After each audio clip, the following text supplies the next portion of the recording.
ఇప్పుడు అందుకని ఎక్కడైనా చైనాలో వైరస్ అంటేనే అందరికి ఒక రకంగా గుండెల్లో దడ స్టార్ట్ అయ్యే పరిస్థితి ఏర్పడింది.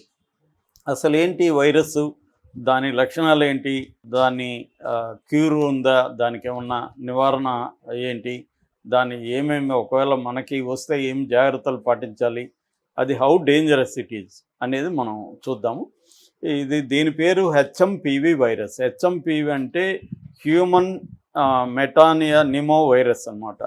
సో మెటానిమో వైరస్, హ్యూమన్ మెటానిమో వైరస్, ఈ హెచ్ఎంపివి దీని పేరు. ఇది ప్రధానంగా ఏంటంటే ఇది కూడా కోవిడ్-19 లాంటి ఒక వైరస్. ఇది కూడా బేసిక్గా దీని అంటే కొన్ని వైరస్ని ఫ్యామిలీస్గా డివైడ్ చేస్తారు. దాంట్లో కొన్ని డిఎన్ఏ బేస్డ్ వైరస్లు ఉంటాయి, కొన్ని ఆర్ఎన్ఏ బేస్డ్ వైరస్లు ఉంటాయి. ఇది ఆర్ఎన్ఏ బేస్డ్ వైరస్. ఆర్ఎన్ఏ అంటే రిబో న్యూక్లిక్ యాసిడ్ అనమాట. ఈ రిబో న్యూక్లిక్ యాసిడ్ అనేది న్యూక్లిక్ యాసిడ్, ఇది అన్ని లివింగ్ సెల్స్లో కూడా ఉంటుంది. ఇది కొంత డిఎన్ఏ స్ట్రక్చర్ని పోలి ఉంటుంది. ఇది మన జెనెటికల్ దీంట్లోకి చాలా ఫంక్షన్స్లో ఉంటుంది. దాన్ని అటాక్ చేసే వైరస్ అనమాట. ఇది ఆర్ఎన్ఏ కైండ్ ఆఫ్ వైరస్ అంటారు. మామూలుగా డిఎన్ఏకి డబుల్ స్టాండర్డ్ ఉంటుంది, దీంట్లో ఏమో సింగిల్ ఉంటుంది అనమాట. సో ఇది రెస్పిరేటరీ సింక్టినల్ వైరస్ అని కూడా అంటారు, ఆర్ఎస్వి అని కూడా అంటారు. ఎందుకంటే ఇది మన రెస్పిరేటరీ ద్వారా గాలి పీల్చుకున్నప్పుడు ఆ రేణువుల ద్వారా వ్యాపిస్తుంది అనమాట, మనం గాలి వదిలినప్పుడు.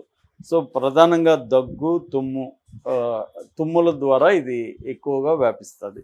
సో దీని ఇంక్యుబేషన్ పీరియడ్ 3 నుంచి 5 రోజులు. 3 నుంచి 5 రోజుల లోపల ఇది బయటకు వచ్చి జనాలకి వెళ్తుంది. సో చైనాలో ఏంటంటే ఇదే కాకుండా సీజనల్గా కూడా వస్తాయి కాబట్టి ఈ సీజన్లో న్యూమోనియా విరిడి అని, మెటాప్నో వైరస్ అని, ఇన్ఫ్లుయెంజా, తర్వాత మైక్రోప్లాస్మా, కోవిడ్-19, న్యూమోనియా, ఇవన్నీ కూడా ఇప్పుడు ఉన్నాయి. అందులో ఇది కొద్దిగా భయపడుతున్నారు. ఎందుకంటే దీనికి ఎటువంటి క్యూర్ లేదు, మెడిసిన్ లేదు దీనికి. ఓన్లీ ఏంటంటే సపోర్టివ్ కేర్ అంటారు, సపోర్టివ్ కేర్ తీసుకోవాలి. రెండోది సిమ్టమేటిక్ ట్రీట్మెంట్, అంటే సిమ్టమ్స్ని తగ్గించే ట్రీట్మెంట్ తీసుకోవాలి తప్ప దీనికి యాంటీవైరల్ మెడిసిన్ అనేది ఏమీ లేదనమాట. సో అంటే హైడ్రేషన్, వాటర్ ఎక్కువ తాగుతుండడం, పబ్లిక్గా వెళ్తున్నప్పుడు మాస్కులు ధరించడం, చేతులు శుభ్రంగా కడుక్కోవడం, మనకి ఏదన్నా తుమ్ము వచ్చినప్పుడు అక్కడ చేత్తో తాకి మళ్ళీ ఆ చేయిని ఇంకొక తాకకుండా క్లీన్ చేసుకోవడం, మనకి ఇవన్నీ తెలుసు. నిజానికి కోవిడ్ వచ్చినప్పుడు ఇవన్నీ పాటించాం. కనీసం 20 సెకండ్ల పాటు చేతులు కడుక్కోవడం. అందుకని ఎవరు చెప్పారు హ్యాపీ బర్త్డే టు యూ అనేది ఒక 4 సార్లు పాడితే సరిపోతుంది, చేతులు కడుక్కుంటారు. సో అలాగా చేతులు శుభ్రం కడుక్కోవడం, పబ్లిక్ ప్లేస్లకు వెళ్ళినప్పుడు కంపల్సరీ మాస్క్లు వేసుకోవడం, ఇవన్నీ చేయాలి.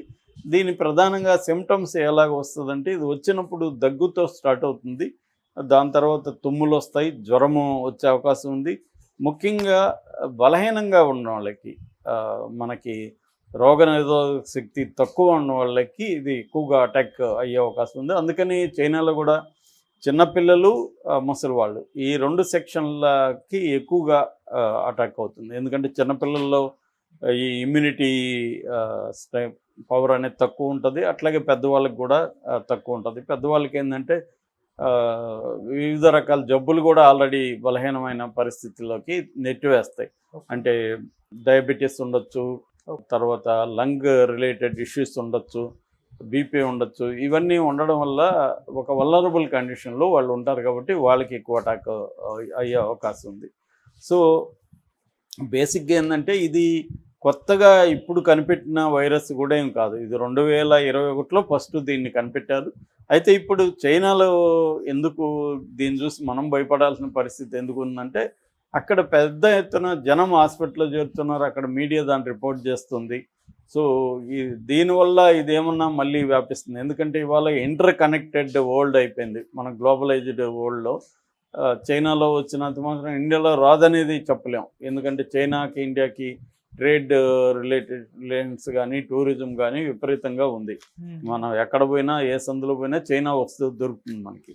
సో అందువల్ల మన కనెక్షన్స్ ఉంటాయి కాబట్టి మన వాళ్ళు అక్కడికి వెళ్ళడం, అక్కడికి వాళ్ళు మన ఇక్కడికి రావడం జరుగుతూ ఉంటుంది కాబట్టి వచ్చే అవకాశాలు ఉన్నాయి. అందుకని రెండోది ఏంటంటే సీజనల్గా మనకు కూడా ఆ, ఇక్కడ కూడా డెంగ్యూ ఇవన్నీ కూడా విపరీతంగా వస్తూనే ఉన్నాయి.